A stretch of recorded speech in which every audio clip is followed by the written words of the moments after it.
Welcome to the Unshakeable Talks with me, Katy Schweiger. This is where we lift the lid on what entrepreneurs are really going through. The struggles, the myths, the mistakes, and the things we've been sold to. This is where we talk about how we balance business and life. This isn't another podcast teaching strategy.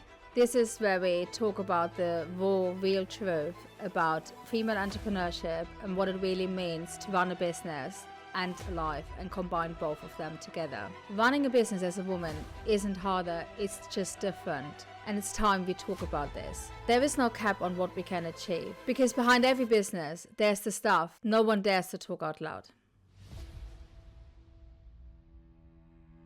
Hello and welcome to Katy's Corners episode. I'm so excited you're here.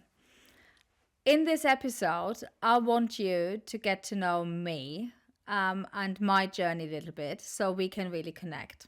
What you probably don't know about me is that I moved to England 23 years ago with an 8-week-old baby, and at the time I couldn't speak any English, believe it or not, and we were planning to stay in the UK for 2 years and no longer, just for my husband's work purposes, but we ended up staying 23 years.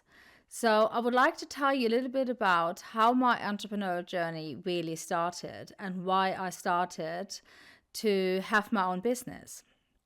So fast forward, I believe my daughter was about 4 years old. I was really longing for something more, just something more than being a mum. I didn't want to have just mummy conversations. I didn't want to have just mummy friends. I wanted to feel something different. I wanted to go back to work. And looking back, I think the reason for this is because I've always been raised by women who juggle both business and work. I was born in the east of Germany, which I never thought would be an interesting part, but it actually is quite important because in the east of Germany, the system was very different and everyone had a job. Everyone worked. There was no welfare or support system for maternity leave and things like this. The whole system was geared up to be a mum and working. So childcare and everything was taken care of. So you didn't really have to worry about this. So I started my entrepreneurship with this mindset. I'll be fine. I can run my own business and I get childcare and I do all of those things. It won't be a problem. But actually, starting it was a very different ball game. So I had to kind of learn the hard way. And I want to tell you a little bit more about this because I think it's important to hear. And some of you can maybe relate to this as well. So when I started to think about first going back to work, my initial thought was, okay, I can't speak the language, so there's not much really I can do, but I can go and work in a supermarket to stock some shelves. So that was in my head a really great idea, but obviously looking into this, it wasn't. For the simple fact, I still had to be able to speak the language and reading signs and instructions at work. And also childcare was so expensive. So actually whatever I would have earned in a day, it wouldn't have made sense to kind of pay for childcare. So what's probably also interesting to know about me is I never financially had to work. So for me, it was almost like my little ego trip. I wanted to work. I wanted to contribute. I wanted to have my own money. But this just didn't make any sense. It didn't make sense to pay, I believe it was about £90 a day for childcare if I would have earned £50 a day. So financially, that didn't make any sense. So my first step was going to college to learn the language. But because I didn't have any friends, family, and network in the UK, we were looking for a solution for me to be able to go to college, which also made sense. So we started off hiring au pairs. I wanted someone to look after my daughter full time in my own home and someone who's always the same person. So that was my thinking behind it. You may think now, oh, she's lucky she had an au pair, but that came with a whole other bunch of problems, which I'm going to tell you all about later. So throughout this journey of having au pairs, I did go to college. I did learn the language a little bit, not much, but a little bit. But really what it did, it sparked my entrepreneurial journey, because the au pairs we had, I got a really good, from a customer's point of view, incline on how those agencies are being run and what problems they are actually occurring for me as the host family and for them. And I just thought I can do it better. Customer service has always been an enormous part of my life. This is the most customer experience, customer service is the most important thing for me personally. So I saw the gaps very quickly and how those agencies are being run. I looked up what it takes to open your au pair agency, and funnily enough, it didn't take much in the UK. It was quite unregulated, very easy to start. So I thought, I can do that. It's all behind the computer. You don't really have to have a high level of English. I did bring my German mindset into the business. I wanted to do it prim and proper. I wanted to be different, obviously, because there was a reason why I wanted to start this business. And within, if I remember correctly, like 2-3 months, I started my au pair agency. And it went really well. There was a lot of response I had a lot of clients. But very quickly, I realized where the real problem is. The real problem wasn't really how the agencies were set up. The real problem was what people expected from the au pairs. So that was the core problem. But then, my usual self, I thought, I will change it. I will change the narrative. I will educate people what it really means to have an au pair, so they can get a good customer experience as a host family. And the girls also get a good experience in what they should be getting by doing an au pair job.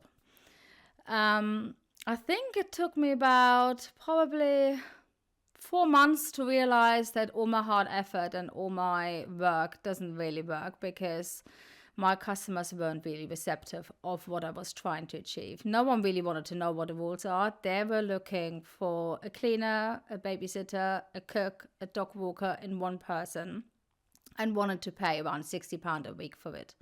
Because as far as they were concerned is, I've got someone living with me, I have to feed them, they're living here for free, so I shouldn't really pay that much. So this whole kind of business didn't really align with my values in life and with how I function, how I do business, how my moral compass really. But I was committed.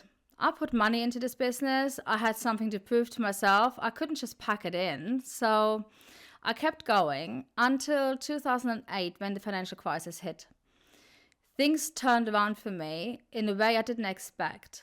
So there was the demand from actually people wanting au pairs shifted to people wanting cleaners. So my phones didn't stop. My phones were ringing day in and day out, getting inquiries in for cleaners. Well, I didn't have cleaners because I had an au pair agency. But then I thought, maybe there was something in there. So I created this imaginary waiting list.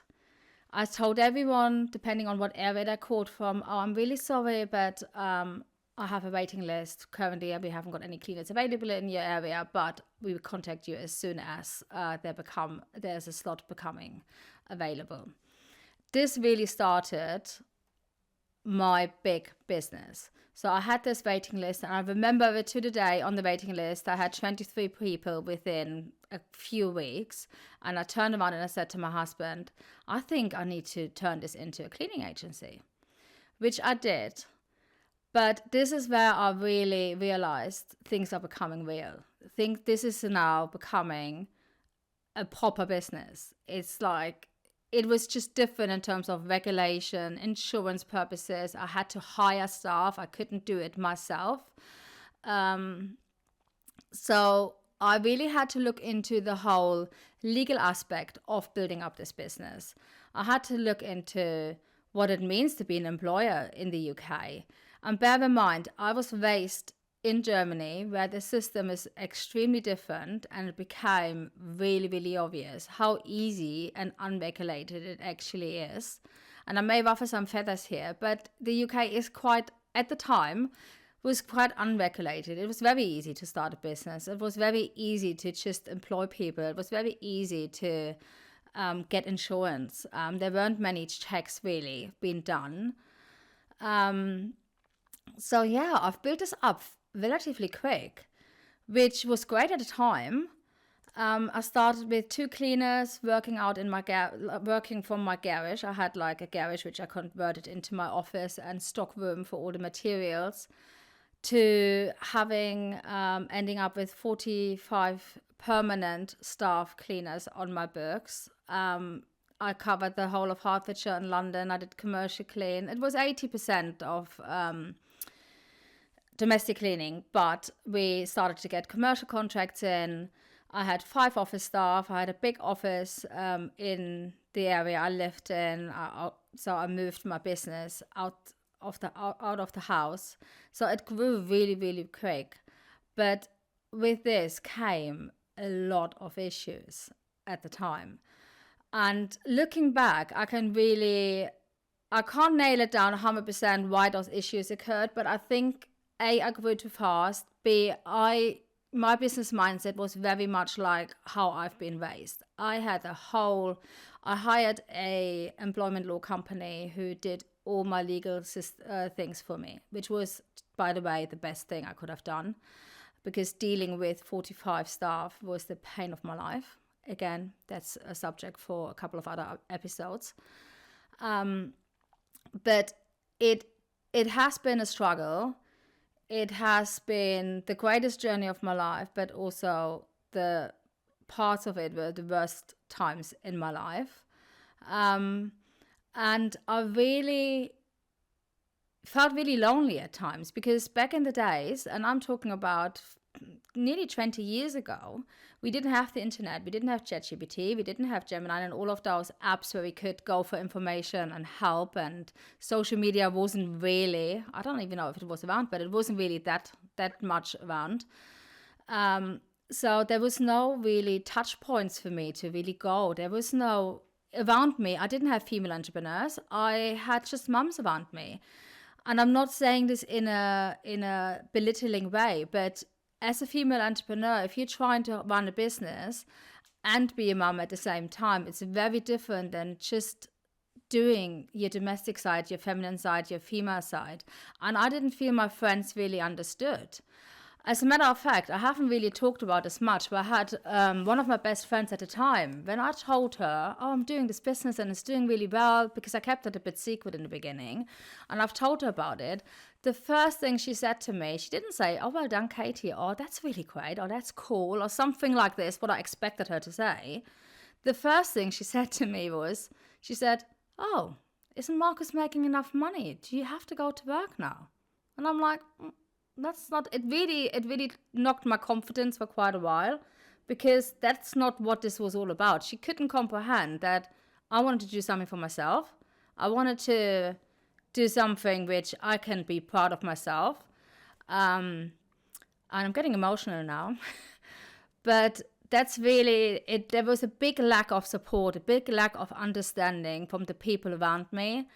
Again, my parents and my family, they're supported because they were proud of me. They said, oh, that's great. But because they're coming from an employment mindset of turning up to work, leaving work, going home, getting sick pay, getting holiday pay, getting a certain amount of wage in every month, they couldn't really understand that some month we didn't make any money, some month we lost money, some month we made great money. It took a while to build up a business, like all the shebangs which come with building up a business, all the hard things, all the nights you're staying up for long because you need to just get that little bit of work done, all the struggle between accommodating family, work, and just being the best at your best for everyone and everyone around you. No one really could understand it. And I felt this journey was really, really lonely. So this is really the why behind this podcast. I really wanted to create this space where we can talk honestly about what it really means to be a female entrepreneur. And I didn't create it to create a space to moan. I didn't create it to create a space to compare each other or compare us female entrepreneurs to male entrepreneurs, because that's not what it's all about. It's everyone has it hard at times, but it's just different. And I think we need to normalize actually how hard it is sometimes and how daunting it is and what is the real cost of actually trying to achieve your dream and trying to have your business and trying to be a good mom, wife, or whatever you set out to be at the same time. So this is why I created the Unshakable Talks. I wanted it to be a place where we can be honest and speak about it. We can relate to each other. And actually, I wanted to create a space where when you're listening and you are down the dumpster and you're thinking, shit, why am I doing this again? What is it worth it? Or why is this happening to me? Or what I always used to think, oh, it's only me. Why is it always me? Or why are my friends not supporting? Why is this happening? I want you to know that it's completely normal. It's almost like a roller coaster. Life is a roller coaster as it is, but it just becomes even more bumpy when you're trying to run a business at the same time. So this is really why I created the Unshakable Talks. Thank you for listening to the Unshakable Talks. And I've got a very, very special invitation for you today. On the 29th of November, I'm hosting a really special event in London. And this is not another networking event where you've been pitched to. So there's not a sales event dressed in sequence. This is an event where it's all about true connections and true collaborations for female entrepreneurs. And it is about celebrating yourself with people who understand what it means to go for the female entrepreneurship. This is not just a dinner. This doesn't just stop when the last cocktail has been drunk.